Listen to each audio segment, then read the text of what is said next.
ஆமென். கர்த்தர் நல்லவர். அவர் கிருபை என்றும் உள்ளது. நீங்க எல்லாரும் நல்லா இருப்பீங்க. ஆசீர்வாதமா இருப்பீங்கன்னு விசுவாசிக்கிறேன். ஒரு சில காரியங்கள் குடும்பத்தில் கொஞ்சம் பிரச்சனை மாரி இருக்கலாம். ஆனாலும், நான் என்ன விசுவாசிக்கிறேன்னா, நீங்க அத மேற்கொண்டு ஜெயிப்பீங்கன்னு விசுவாசிக்கிறேன். ஒரு சில சோர்வுகள், ஒரு சில தடைகள், ஒரு சில செட்பேக் நிறுத்தி வைக்கப்பட்டிருக்கலாம். அதை நீங்க தகர்த்து முன்னேறுவீங்கன்னு நான் விசுவாசிக்கிறேன். ஒருவேளை நீங்க சில பேர் கொஞ்சம் சப்போர்ட் எதிர்பார்க்கலாம். ஆட்களுடைய கொஞ்சம் உதவி தேவைப்படுது. நான் ஒரு காரியத்தில மாட்டிட்டு இருக்கேன். எனக்கு கொஞ்சம் ஆட்கள் வந்து எனக்காக சிலது பேசணும் அப்படின்னு. நான் ஒண்ணு சொல்றேன். அது உங்களுக்கு ஓகேவான்னு பாருங்க. உங்களுக்காக இயேசு கிறிஸ்துவே இருக்கும் பொழுது, உங்களுக்காக பிதா பரிந்து பேசும் பொழுது, வேற உங்களுக்கு யார் வேணும்? நீங்க ஒண்ணு கவனிச்சிருப்பீங்களான்னு தெரியல. பரிசுத்த ஆவி உங்களோடு கூட இருந்தா பாதுகாப்பு. பரிசுத்த ஆவி உங்களோடு கூட இருந்தா மதிப்பு. நீங்க இது எத்தனை பேர் கவனிச்சிருப்பீங்கன்னு தெரியல. சில பேர் பாருங்க சமுதாயத்தில் நிறைய பணங்கள் வச்சிருப்பாங்க. சொசைட்டில நல்ல பணங்கள், நல்ல பேர், புகழ் இருக்கும். ஆனா அவங்கள குறித்து என்ன பேசுறாங்கன்னு பாருங்க. ஐயோ! மோசமானவங்க. ஐயோ! அவங்க வொர்ஸ்ட்டுங்க. ஏங்க? அவங்க கிட்ட தான் பணம் இருக்கே. அவங்க கிட்ட தான் எல்லாமே இருக்கு. அவங்க என்ன சர்டிஃபிகேட் குடுக்கணும் அவங்களுக்கு? அவங்க தங்கமானவங்க தானே குடுக்கணும். ஆனா, ஒரு சில பேர் கவனிச்சு பாருங்க, பணமே இருக்காது. ரொம்ப ஒரு நார்மலான ஒரு லைஃப் ஒண்ணு வாழ்ந்துட்டு இருப்பாங்க. அவங்கள பத்தி கேட்டு பாருங்க. அவங்க தங்கமானவங்கப்பா.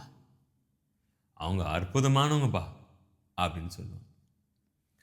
அதைவிட பல மடங்கு பரிசுத்த ஆவியானவர் உங்களை மதிப்பாக வைப்பார். மக்கள் உங்களை பார்த்து மதிப்பார்கள். பணத்தை வைத்தல்ல, உங்களுக்குள்ள நீங்க ஆக்ட் பண்றீங்க பார்த்தீங்களா? உங்களுக்குள்ள இருக்கிற அந்த குணங்கள், உங்களுக்குள்ள இருக்கிற அந்த நல்ல குணங்கள், அந்த நல்ல குணம் யாரால மாற்றப்படும் என்றால் பரிசுத்த ஆவியினால தான் மாற்றப்படும். நான் ஒரு காரியத்த நான் கொஞ்சம் ஸ்ட்ராங்கா ஷேர் பண்ணணும்னு ஆசைப்படுறேன். இத நீங்க நம்புனீங்கன்னா, அது அப்படியே நடக்கும் உங்களுக்கு.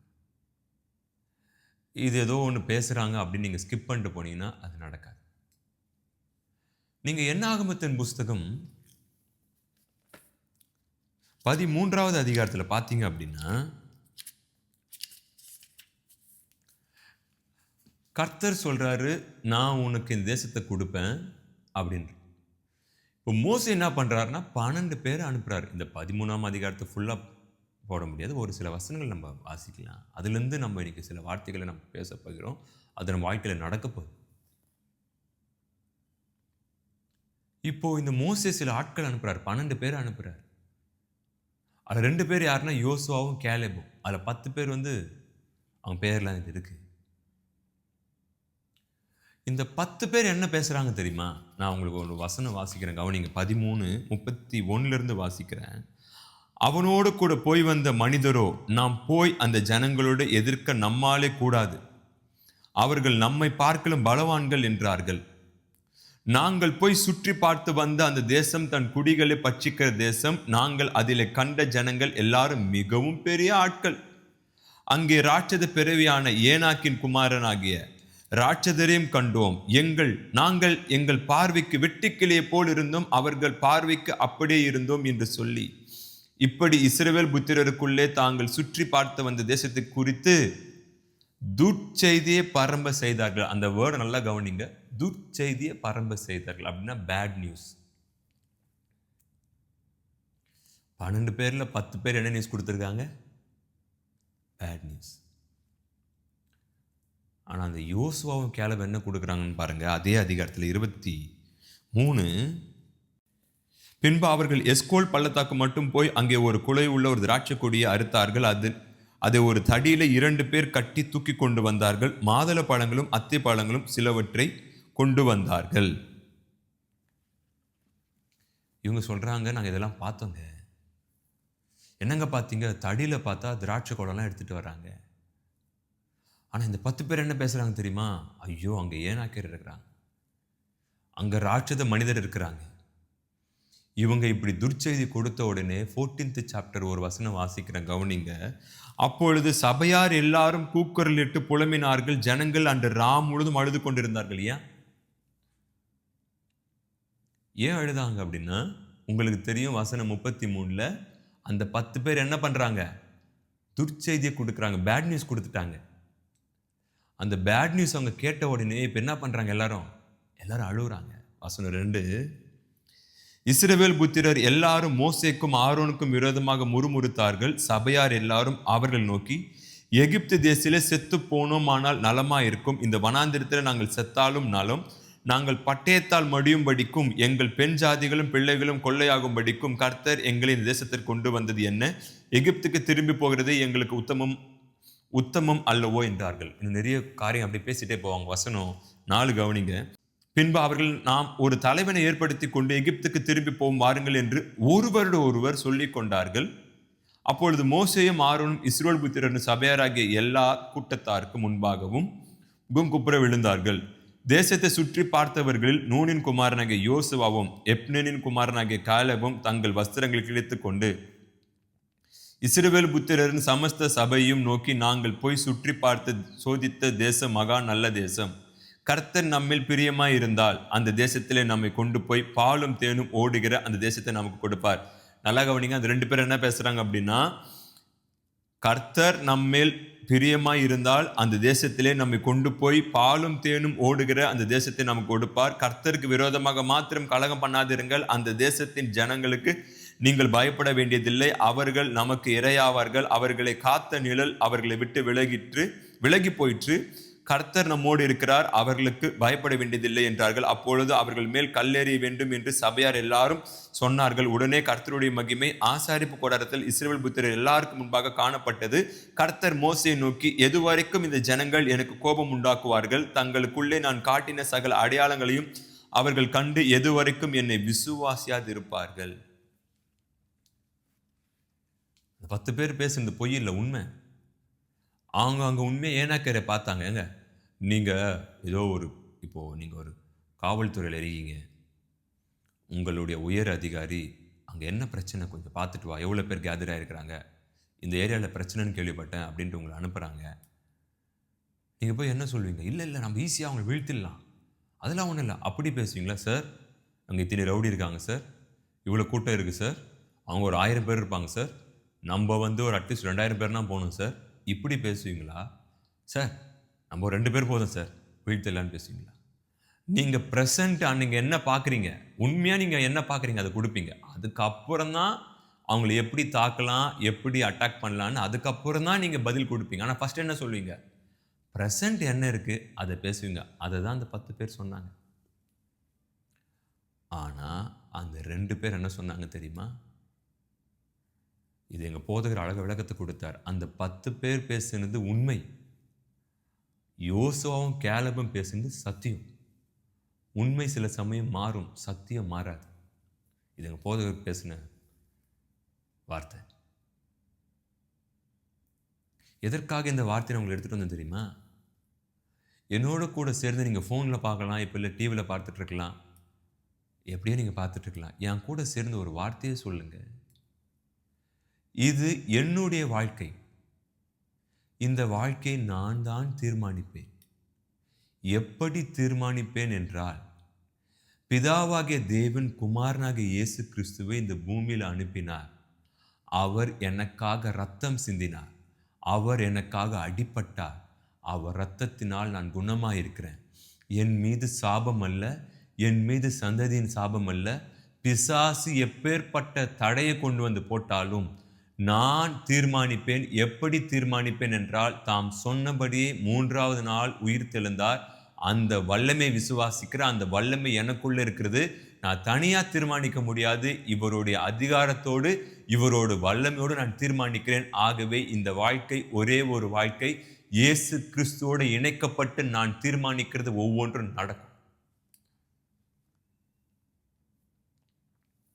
உங்களை சுற்றி 10 பேர் துர்ச்செய்தியை கொடுக்கலாம், பேட் நியூஸை கொடுக்கலாம்.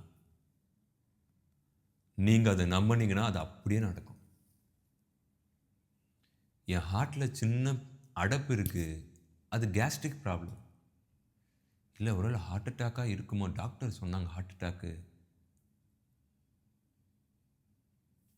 ஆனால் 2000 வருஷத்துக்கு முன்பதாக உங்களுக்காக சிலுவையில் ஒருத்தர் மரித்தாரு. அப்போ அவர் எந்த நோயை உங்களுக்காக ஏற்றுக்கொண்டார்? ஏதோ ஒன்று உங்களுக்காக அவர் ஏற்றுக்கிட்டார். சிலுவையில் அவர் சும்மா மரிக்கல, உங்களுடைய வியாதியை எடுத்துக்கிட்டார்.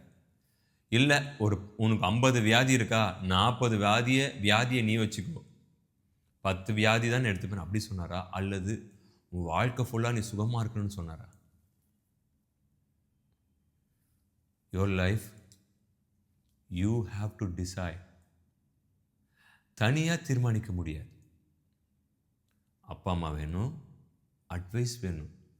அவங்களுடைய வார்த்தைக்கு உட்பட்டு இயேசு கிறிஸ்து என்கின்ற அந்த இரத்தம், அவர் சிந்தின இரத்தம், விலையேற பெற்ற இரத்தம்.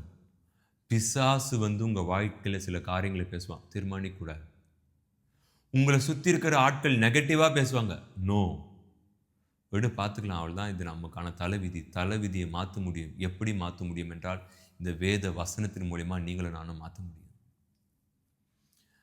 நான் இன்னொரு காரியத்தை சொல்ல ஆசைப்படுறேன். நீங்கள் எத்தனை பேர் அதிசயம் அற்புதம் நடக்க வேண்டும் என்று ஆசையாக இருக்கிறீங்க எனக்கு தெரியல. ஒருவேளை இன்னைக்கு நடந்தா சூப்பர், நீங்கள் எத்தனை பேர் விரும்புகிறீங்கன்னு எனக்கு தெரியல. நான் காரியத்தை ஒன்று சொல்கிறேன், உங்களுக்கான அதிசயம் நடந்து முடிஞ்சிடுச்சு. அப்பயும் நீங்கள் தான் அதை போய் பெற்றுக்கொள்ளணும். நீங்கள் தான் அதுக்குள்ளே ஸ்டெப்பின் பண்ணணும். நீங்கள் தான் அடி எடுத்து வைக்கணும். இதற்கு அப்புறம் தான் எனக்கு அவர் செய்ய போகிறார். சிலுவையில் நீங்கள் நினச்சி பார்க்காத மாபெரும் அதிசயத்தை செஞ்சு முடிச்சிட்டாரு. நான் ஒரு சில பேர் சொல்லி கேள்விப்பட்டிருக்கேன், அது நடந்தால் நடக்கட்டும், அது வரைக்கும் என்ன பண்ண போகிறோம்,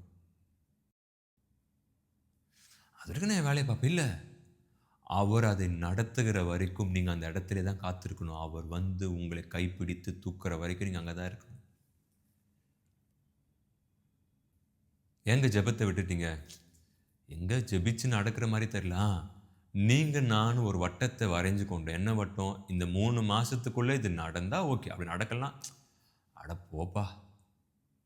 இல்லை, அவர் நேரத்தில் அவர் நடத்துவார். என்னங்க சுகமாக இருக்கீங்க? இல்லை, என் சொந்தக்கார ஒருத்தவங்க சொன்னாங்க இந்த வியாதி பரம்பரை வியாதியா. ஐயோ, சிலுவையில் அப்போ எனக்காக மரித்தது யாருக்காக மரித்தார்?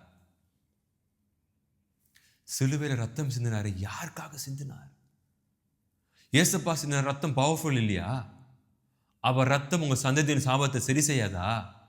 டாக்டர் சொன்னார் எனக்கு குழந்தெல்லாம் பிறக்காது. டாக்டர் சொல்லலாம், நீங்கள் இப்போ என்ன சொல்ல போறீங்க? இல்லை, நான் டாக்டர் சொன்னதை நம்ப போகிறேன். பிள்ளைகள் கர்த்தரால் வரும் சுதந்திரம் வேதத்தில் போடப்பட்டிருக்கு. ஒரு குழந்தை இல்லை, ட்வின்ஸு பிறக்கும்.